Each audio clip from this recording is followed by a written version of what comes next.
Hey guys, so what we're going to do is we're going to go ahead and find the standard deviation. This is of the test scores example. I'm going to find the standard deviation here, and then you guys are going to be asked to do it in regards to the dog problem, standard deviation. Okay, so what we use for the standard deviation is this difference here. So we found the average already. We subtracted the test scores from the average to get all of these differences, and then now we're going to use these differences in order to find our standard deviation.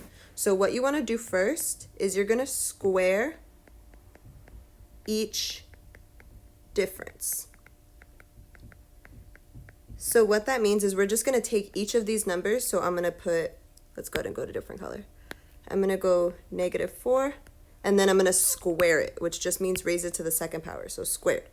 Then I'm going to do +3 squared, -6 squared, +1 squared, and +7 squared. That is squaring each difference. So we took each one of these and we squared it. Now I'm going to go ahead and get the answer here. So this part is very, very, very important.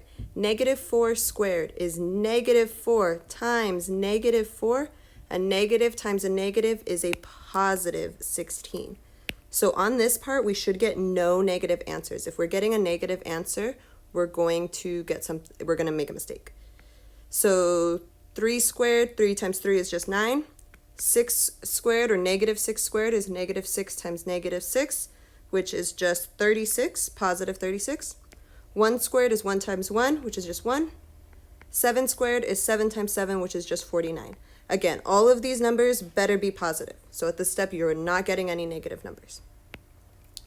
Okay, so second step is going to be add up all the squares. So we're basically going to add all of those numbers that we got. I could have done this on one row, but I really wanted to break it up. So I'm going to take 16. Now we're going to do +9, +36, +1, and +49. So we're squared each of these numbers, each of the differences, and then we are going to add them all together. So let me go ahead and get my calculator there. 16 + 9 + 36 + 1 + 49. I got 102. Okay, I'm going to double check that while I write the third step. Oops, now I got 111. Hold up. 16 + 9 + 36 + 1 + 49. I'm getting 111 actually. Whoopsie. Sorry. Let me triple check it. So if you got 111, you're probably like, okay, cool. I can add 16 + 9 + 36 + 1 + 49. 111. Okay. So we squared each of the differences. We added them all together to get 111. That final step, don't box that, that's not the answer. The next step, it's not even the final step, it's the next step. We are going to divide by the total number of tests. So it's kind of like almost like when we take the average again, where we added them all up, and then we're going to divide by the number of however many there are. So there's 1, 2, 3, 4, 5. So we're going to take that sum, 111, and divide it by 5, because there's 5 tests total. So when you guys do the dog problem, I believe there are 5 dogs also, so you're just still going to divide by 5 again. But let's say there were 6 dogs, you would divide by 6. If there was 10 tests, you would divide by 10, and so on. Okay, so then we're going to go ahead and divide these. 11 divided by 5 is 22.2. If we want to round that to the nearest whole number, that is just 22. Cool. So almost there. We squared each of the differences. We added them all together. Then we divided by the total. Final step is it's going to be to take the square root. Take square root. So then I'm just going to do the square root of 22, which was the number I got up here. And that's going to be, so 22 square root, 4.690. I'm going to go ahead and round that to 4.7. So you might be saying why I didn't round this to 5. We can round it to 5 if you want, actually. Let's go ahead and round that up to 5. Go away. So it's approximately 5. That 5 is going to be our standard deviation. So standard deviation,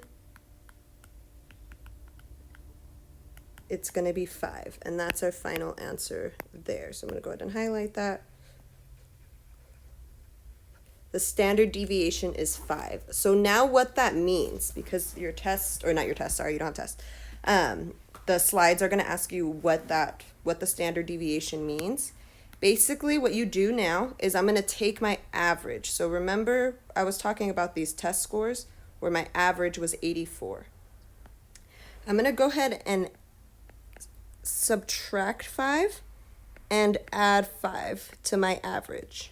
So then I'm going to add the standard deviation and subtract the standard deviation from my average. Right here I get 79, and then here I get 89. What that standard deviation means, because what it does is in statistics, the majority of your data, if you have an average, so my average is 84, I'm just going to kind of plot that in the middle. The majority of your data lies one standard deviation away, like one below and one above. So one standard deviation below 84, my average, would be 79. And this right here would be one standard deviation, or 5, because we said our standard deviation was 5.